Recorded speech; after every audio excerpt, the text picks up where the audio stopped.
안녕하세요. 반갑습니다. 자, 며칠 동안 이제 제가 개인 사정으로 좋은 판례 해설을 좀 중단했었는데 다시 또 진행하겠습니다. 여러분 이제 시험이 많지 않죠? 그래도 이제 조문 판례는 여러분이 놓지 말고 복습 겸 조금씩이라도 이렇게 강의 들으시면서 따라와 하면은 의외로 굉장히 효과가 많습니다.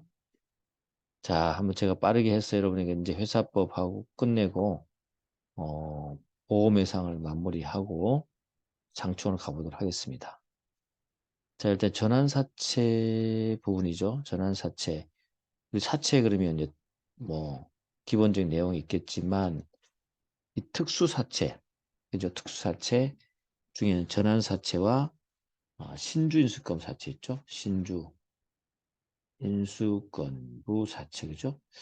그두 개를 여러분 항상 생각하시고, 이 특수사채는 시험에 늘 나와요. 나오고 판례도 있고 하니까 잘 알아두시기 바랍니다. 어쨌거나 주식이 사실은 사채가 주식으로 주식화되는 어떤 그런 모습을 갖고 있는 건데 조문의 어떤 기본 원칙들을 잘 기억하시기 바랍니다. 일단 조문을 위주로 봐야 되겠죠. 513조 보시면 회사는 전환사채를 발행할 수 있죠. 그런 거고 이 항을 좀 조심해야 되는데 늘 사채 발행은요. 정관의 규정이 있어야 됩니다. 정관. 우리 신주도 항상 정관의 규정이 있었죠. 정관의 규정이 있고 그리고 이사회가 결정한다. 알겠죠? 이사회 결정한다. 정관, 이사회 그렇지만 정관으로 주총해서 결정할 수 있다. 원칙은 이사회 결정하는 거예요. 그걸 여러분이 기억을 해주시면 되겠습니다.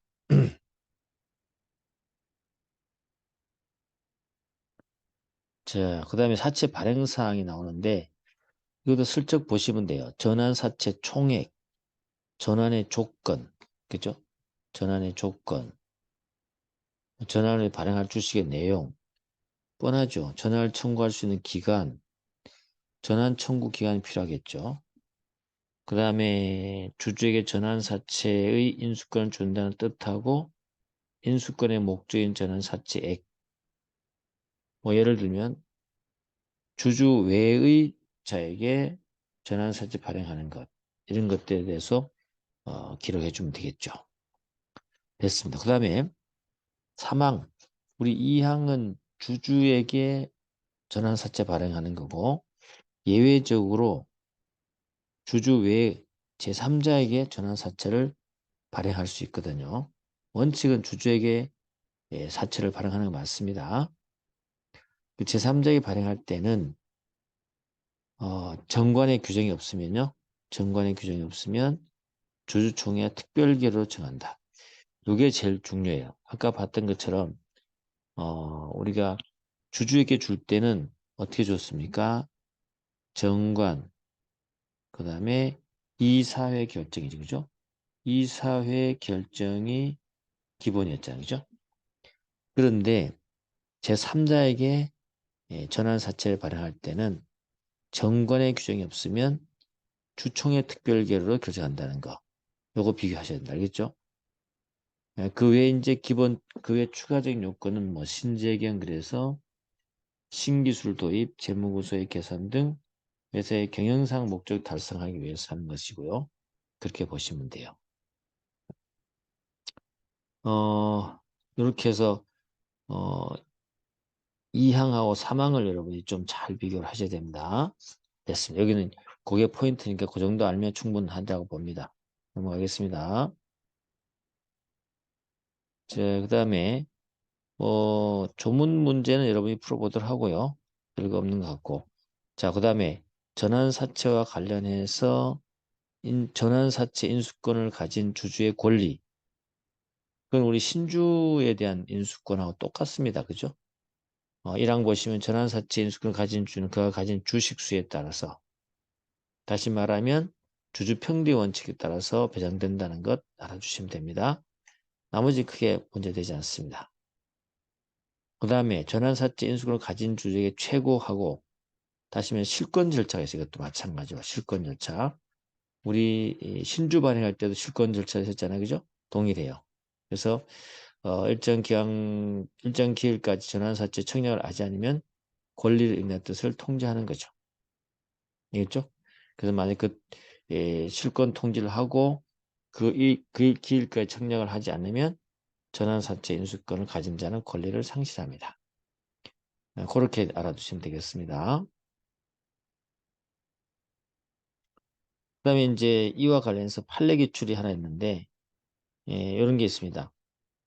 주주 배정으로 전환사채를 발행하는 경우에 주주가 인수하지 않아서 실권된 부분에 관해서 발행을 중단하고 추후에 그 부분에 대해서 새로이 제3자 배정 방식에 의한 발행을 모색할 의무가 있다.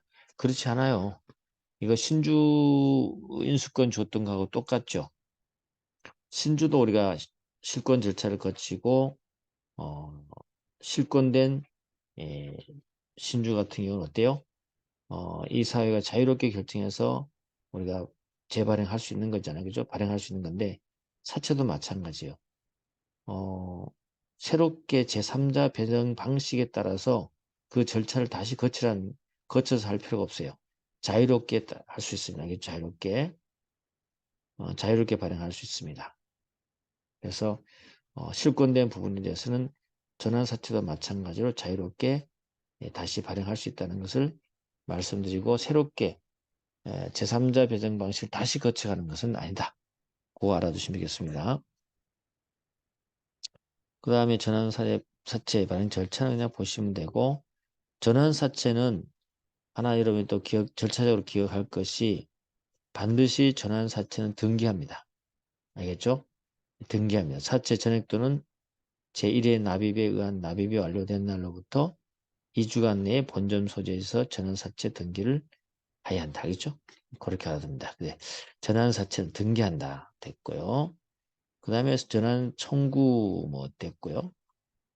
그 다음에 그 준용 규정을 좀 한번 가보시면 이게 나와요. 신주 발행할 때 전환 청구 기한 등에 하는 발행 유보. 다시 말해서 우리 신주 발행할 때 전환 주식 있잖아요. 그죠? 전환 주식 할 때는 이 다른 전환했을 때에 새로운 주식으로 발행이 돼야 되기 때문에 신주가 돼요. 확보돼 있어야 되죠. 마찬가지로 여기도 전환사채도 사채로 이루고 있다.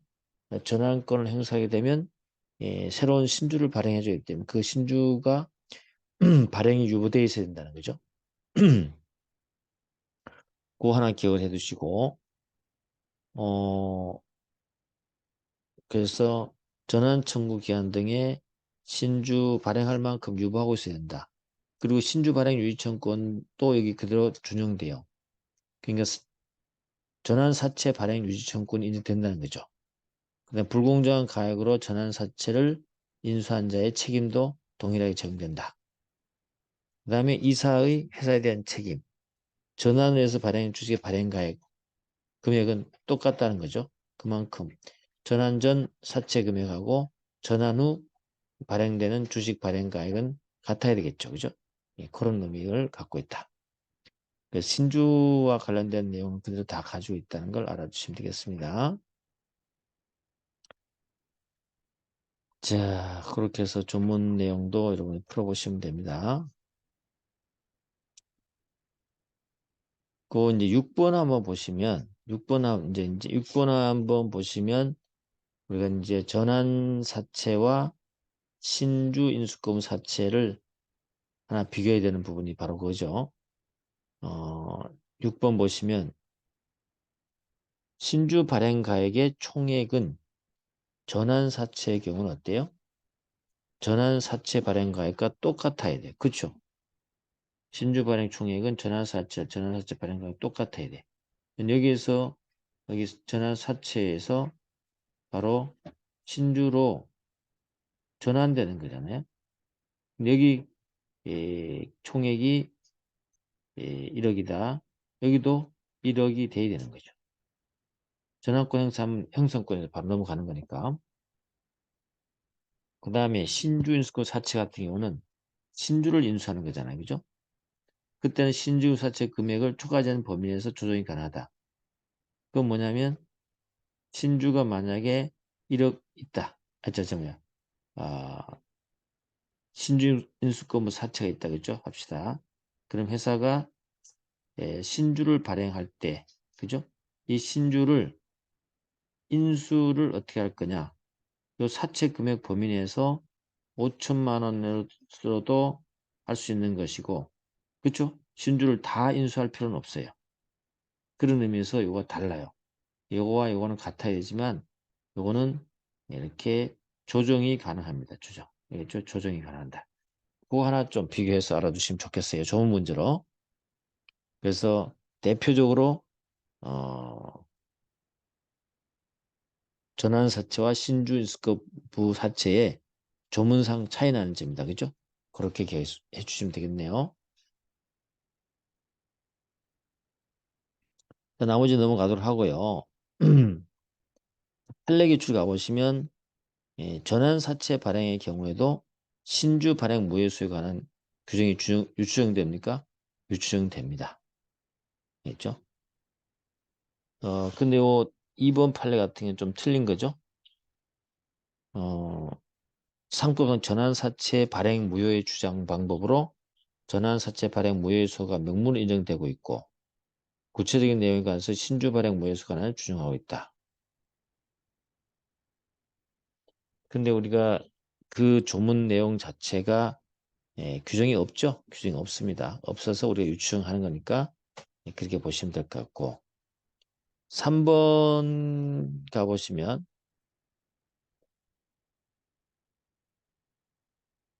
3번 판례 문제를 보시면요. 전환사채 발행의 경우에도 신주 발행 무효수에 관한 상법 사유 구조가 유추정된다 맞고요. 이럴 때 전환사채 발행 무효 확인의 소에 있어서도 상법 사회구조의 소정에 6개월의 제소기한이 적용됩니까? 적용되죠. 근데 4번 같은 경우 어때요? 전환사채 발행 부존재 확인의 소도 인정되지만 이 경우 6개월의 제소기한은 적용되지 않죠. 그죠? 그래서 요거를 비교를 하셔야 돼요. 요걸 많이 물어봐요. 신주 발행 무효에 관한 것을 전환사채 발행에도 그대로 적용되기 때문에 전환사채 발행 무효 확인의 소에서는 6개월의 제소기한이 적용되죠. 근데 전환사채 발행 확인 부존재 확인서는 이건 기간 관계없어요. 그죠? 언제든지 다툴 수 있잖아요. 그죠? 그렇기 때문에 굳이 이 6개월 제소 기한은 적용할 필요 있어 없어요? 없는 거죠. 알겠죠? 그렇게 된다라고 보시면 되겠습니다. 자, 가볼게요. 하여튼 요와 관련해서 시험이 나오니까 알아두시고 그 다음에 신주인수고 사채 가볼게요. 516조의 2에 가보시면 회사는 신주인수고 사채를 발행할 수 있다. 이 또한 있죠. 정관의 규정이 없으면 이사회가 결정한다. 그렇죠? 정관의 규정이 없으면 이사회가 결정한다. 정관의 규정 없으면 이사회가 결정한다.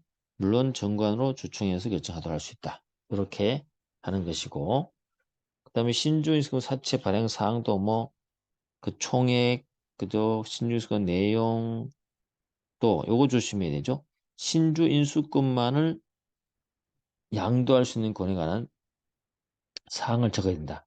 이게 불형이죠. 그러니까 사채와 이렇게 사채와 신주 인수권이죠. 신주 인수권이 별도로 발행되어 있는 거죠. 이걸 불형이라고 그러죠. 그렇죠? 이런 것들을 정했다면 이런 것들의 내용도 적어놔야 되고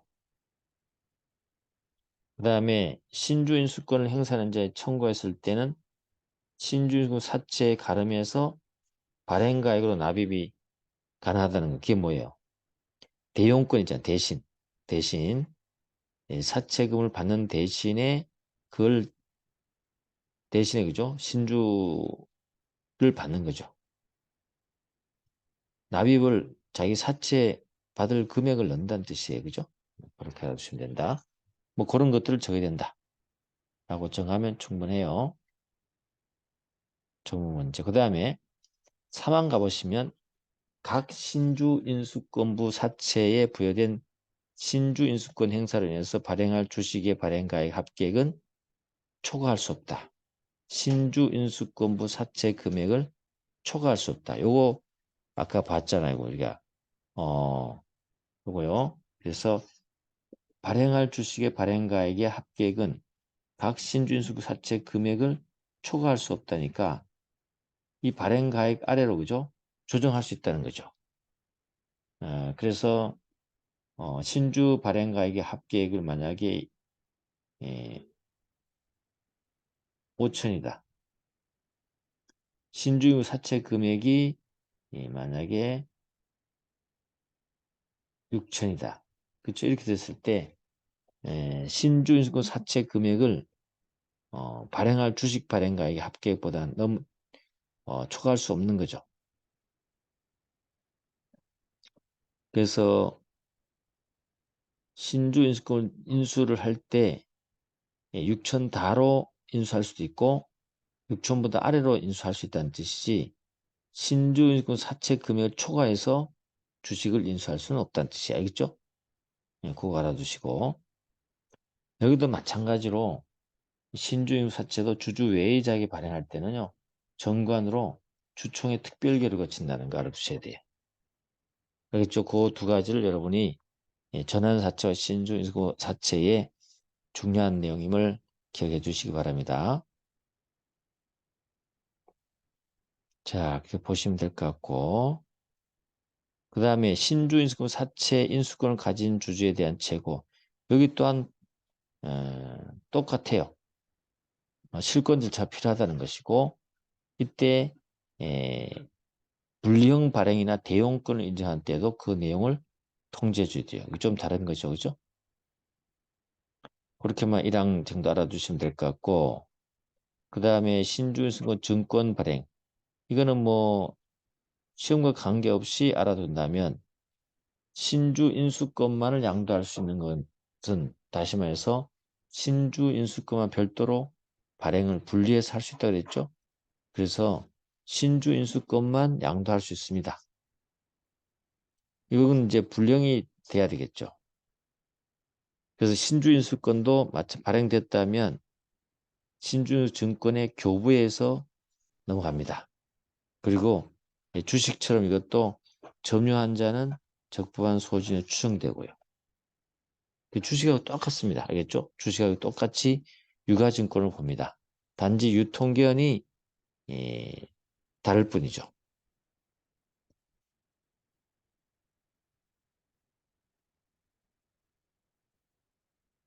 자, 그 다음에 전자등록 됐고 사채 등기됐고요. 자, 신주 인수권을 행사한다. 신주 인수권 행사하는 자는요. 청구서 두 통을 회사에 제출하고 신주 발행가에게 전액을 납입하면 돼요. 돈 내야 됩니다. 알겠죠? 돈 내야 된다.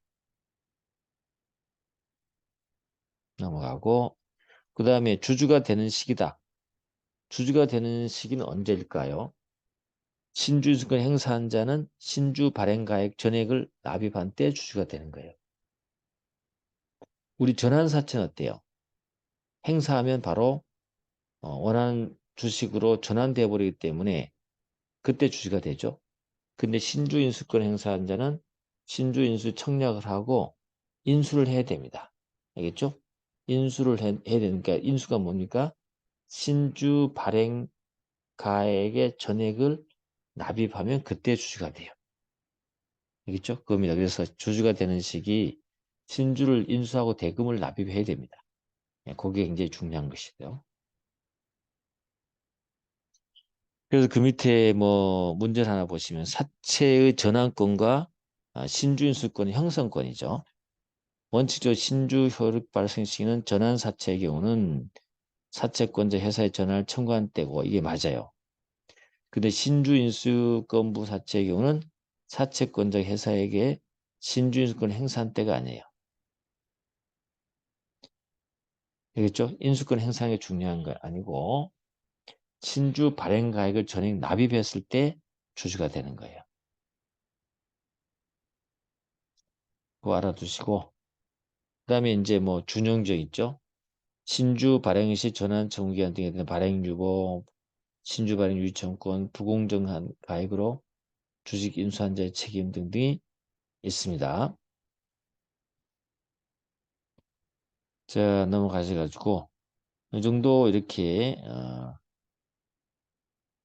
보시면 될 것 같아요. 그래서 규정되는 규정도 보시면 될 것 같고 자, 오늘은 여기까지 하도록 하겠습니다. 수고했습니다.